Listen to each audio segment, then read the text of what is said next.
vavaka sika tompo, ny teninao ihany tompo no ahafantaranay izay tena sitraka ao marina. Ny teninao dia mahay manadio ny aty anatinay, mamelombelona ny finoanay, mampahire izay indray ary. Amin'ny anaran'i Jesosy Kristy. Amen. Apokalipsy toko 7, andininy voalohany ka hatramin'ny fahaenina no isy ny afatry ny tompo antsika. Afatra ho an'ny fiangonana, izany no lohahevitry ny tenin'Andriamanitra ho antsika ho amin'ity anio ity, hamakivaky antsika ny herinandro vaovao indray. Afatra ho an'ny fiangonana. Fantatsika tsara ny Apokalipsy toko 2 sy ny toko 7 fa misy ireo taratasy nalefa ho an'ny fiangonana 7 tany Azia. Ary anisan'izany ny ato amin'ny toko 7 andininy voalohany ka hatramin'ny fahaenina izay misy ny taratasy nalefa ho an'ny fiangonana tany Sardis. Raha mamakytsika eo amin'ny andininy voalohany ao dia izao ny voalaza: sorato ho an'ny anjelin'ny fiangonana any Sardis. Ny teny hoe anjely ao amin'ny Apokalipsy, ny heviny voalohany dia ilazana ny mpitondra hafatra. Izany moa tena asan'ny anjely ankoatra ny diaran'Andriamanitra, mitondra ny hafatr'Andriamanitra, le messager. Ary amin'ny lafiny iray koa dia hoe izay mitondra hafatra eo amin'Andriamanitra, eo amin'ny azafady, izay mitondra hafatra eo amin'ny fiangonana. Arak'izany ilay teny hoe sorato ho amin'ny anjelin'ny fiangonana ny Sardis dia azo adika tsotra hoe sorato ho amin'ny tompony andraikitry ny fiangonana ao Sardis. Ao aloha zay mazava tsara zay satria indraindray mantsy ny fomba filazazavatra eo amin'ny boky Apokalipsy somary miafikafin'izay dia mila fantaritsika tsikelikely ohatr'izany. Sardis indray moa dia tanàna lehibe any Turkia ankehitriny. Tanàna nanan-karena. Nahoana izy nanan-karena? Satria tena matanjaka be amin'ny fanaovana akanjo isan-karazany amin'ny alalan'ny volon'ondry, laine. Dia tonga ny mpividy maro be avy any amin'ny firenena manodidina. Ka voalaza ny andininy voalohany hoe izao no lazain'ilay manana ny fanahy fiton'Andriamanitra sy ny kintana 7 raha mitodika amin'ilay fiangonana ny Sardis any Turkia. Iza moa io manana n'ilay fanahy fiton'Andriamanitra sy ny kintana 7 io? Jesosy Kristy. Voalohany ny isa 7 dia milaza fahafenoana, fahatsarana, tena feno ny fahatsarana. Manono amin'ny Kristy izany. Nefa koa milaza fahafenoana hoe tena universel. Arak'izany ty taratasy, reto taratasy ho amin'ny fiangonana 7 tany Azia reto dia azo atao hoe mendrika ny fiangonana maneran-tany, mandraka ankehitriny. Ary izany mihitsy moa nakanaloha hevitra hoe afatra ho an'ny fiangonana dia ho anao izany. Le hoe manana ny fanahy fiton'Andriamanitra dia manana ny fanahy tsara indrindra, araka nambara teo hoe le 7 fahafenoana sy fahatsarana dia ny fanahy masina izany. Nefa koa dia ilay manana ny fahefana anao ny zavatra ara-panahy rehetra. Izay Kristy izany, sady manana fahefana amin'ny fiangonana. Ary ny farany ilay fanondroana hoe ilay manana ny kintana 7. Tatsika izany milaza hoe manana fahefana amin'ny fiangonana izy. Dia ilay manana ny fahefana eny amin'ny lanitra koa, fa tsy fahefany aty an-tany fotsiny. Jesosy Kristy ilay efa nitsangana tamin'ny maty, ilay efa nandesiny fahafatesana, ilay efa manana ny fahefana rehetra any an-tany sy aty an-tany. Ity manoratra ho an'ny fiangonana ny Sardis any Turkia ary ho an'ny fiangonana rehetra ity. Inona ary zany afatra ho an'ny fiangonana zany? Ny afatra voalohany, izao no ambaran'ny Tompo amintsika: fantatro ny asanao sy ny finoanao. Fantatro ny asanao sy ny finoanao. Tsy fantatro izay fandraisanao izany tenin'ny Tompo izany. Sardis araka ny nambarako teo, tanàna mandroso be. Ary mba nalaza koa ny fiangonana kristianina natao ao Turkia io fiangonana velona, fiangonana lehibe. Samy mamaina an'izany kamotsika rehefa mahita fiangonana lehibe verintsika ny Madagasikara any. Fa noho ny ananankarena, araka ny teniko teo hoe misy vokatra tao natongavana mpividy maro tamin'ny varotra lamba, dia nanomboka nianangatsika tamin'ny faraparan'ny taonjato voalohany tany mantsy taona 1570 nanoratana ny boky Apokalipsy soratan'i Jaona Apôstôly tany amin'ny nosy Patmosy any Grèce ihany zany. Nianangatsika, ary zany ny fakapanahy mahazo antsika olombelona rehefa manomboka mitombo ny arena, mitombo ny fahalalana, dia ohatrany mihamangatsika ny fitiavana an'Andriamanitra sy ny fanompona an'Andriamanitra, manomboka miavinavina ary loza izany. Ka zay indrindra no atongavan'izao teny izao, tandremo ry fiangonana ao Sardisy, fantatro ne ianao ny lazan'izany dia leo fiangonana velona, fiangonana lehibe, dia mihevikana fa izy fa mbola velona tsara toy ny taloha, mbola sitrak'Andriamanitra ny fanompony sy ny fivavahana. Kanjo nambara mazava eto amin'ny andininy voalohany hoe fantatro ny asanao, ny tompo mihitsy zany ny teny izany. Mazava leo amin'ny andininy voalohany eo, manana anarana ho velona ianao, kanjo maty ihany.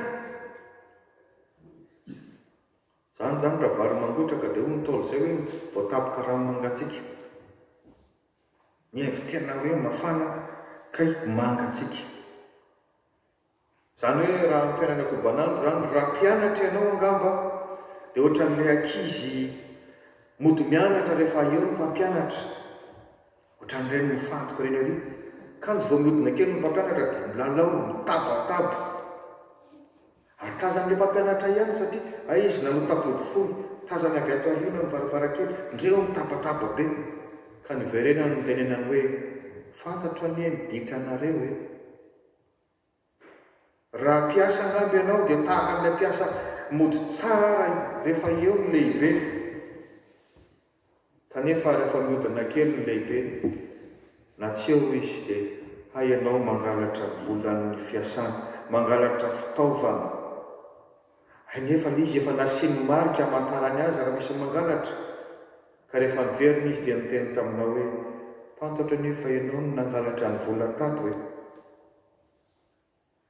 Zany aza mbola olombelona ihany, nefa dia malala izay heverintsika hoe nafenitsika. Maika fa i Kristy izay lohan'ny fiangonana, malala ny eo am-potsiny loatra, malala ny eritreritra mangina ny anatintsika any, malala ny fiainam-panahintsika tsiraray avy, na aty am-piangonana na andavanandro. Ilay Kristy izay malala ny zavatra rehetra no miteny aminao ry fiangonana, fantatro ny asanao. Zany hoe tsy misy miafina amiko ny mombanao rehetra, fantatro avokoa ny eritreritrao sy ny fikasanao, fantatro avokoa izay ataonao na miariary na miafina. Ka ianao ihany no mamitaka amin'ny tenanao raha mihatsara velatsy amiko ianao. Inona no afatra faharoa? Miambena ka miova, miambena ka miova. Tatsika amin'ny andininy faharoa zany, miambena fa tsy misy hitako tanteraka ny asanao eo anatrehan'Andriamanitra. Fomban'ny fiangonana moa ny manao tetikasa any amin'ny fiandohan'ny taona. Ndraindray tokoa mety ho be famaritra, nefa tsy misy akory ny ezaka anatanterahana izany. Fomba sady fanao amin'ny fiangonana rehefa miakatra dingana ianao amin'ny fanatonana an'Andriamanitra, ho raisina mpandray ve ianao, misy fanekena ataonao, atokana dekona ve ianao, misy fanekena ataonao, to mafana fo eo ampanaovana ny fanekena. Kanjo mora mangatsika, mora mienitra tahaka ny kristianina tany Sardisy, fantatro ny tompo zany. Ka mahatonga azy miteny eto hoe miambena. Amin'ny teny frantsay moa le miambena dia nataony hoe sois vigilant. Zany hoe aza mieritreritra hoe mandeha ho azy fotsiny dia sanalahady dia tonga dia amenina dia samy miady. Fa mila malina tsara. Ao ambadika le hoe miambena koa dia hoe veiller. Zany hoe tena mila miaritra, mila mivavaka mafimafy kokoa. Zany ny fiangonana. Satria ny tompo ihany no milaza hoe ho avy tapoka tahaka n'inona izy, tahaka ny mpangalatra. Ary io dia fitenin'ny tompo matetika tsy ato amin'ny apokalipsy ihany fa hatrany amin'ny filazantsara. Inona moa ny hevitra zany hoe hanapoka izay olona tsy miambina tsara ny fiverenan'ny tompo, dia ho disy fanantenana tahaka n'ilay vary makotraka ny tampohan-drano mangatsiaka izy amin'izay hoe mety nanana tena hoe zala hiakatra velona any an-danitra kanjo ho lavina. Ny mpangalatra ve raha matory tokoa ianao dia azo antoka fa hanampoka anao fahatongavana, ary amin'izay fotoan'izay dia azo antoka fa ho resiny ianao fa tsy haresy azy. Fa raha miambony ianao, saiko raha ny amin'ny tontolontsika any an-tanàna amin'izany dia hoe raha mba nanao quartier mobile ianao dia efa miomana mihitsy hoe zavonina raha maveo izy. Ka natapoka aza ny fisehoan'ilay mpangalatra dia afaka mba miady ianao. Ary raha olona tena niomana ianao dia tsy ho resy ianao. Kisary teny zany ilazana ny hoe tandremo aza hoe tim-pahazarana fotsiny miomana foana, ampitomboy foana ny fivavahanao, ny fandanianao tenin'Andriamanitra, ny fanomponao n'Andriamanitra. Zany no hevitra zany. Mirosoanao amin'ny lalina. Aza miandro hoe efa very taona efa ho lehibe vao hiditra katekomena. Rehefa tokony androso dia mandrosoa. Misy zany fampianarana mpampianatra sekoela zany amin'ny hevin-hevitsakemo sonao hoe samina. Mandrosoa ianao. Izandray no antenananao an'izany raha tsy ianao efa mpandray ny fanasan'ny tompo io. Misy ny fianarana saifala efa manomboka ny aman'andro na ny faritra misy antsika. Mandrosoa ianao, aza miandro ny hafa foana. Hoy ny andininy fahatelo, araka ny diamina, tsarovo izay fomba nandraisanao sy ny ainona amin'ny tenin'Andriamanitra dia tany zany ka hialao ny toe-dratsinao.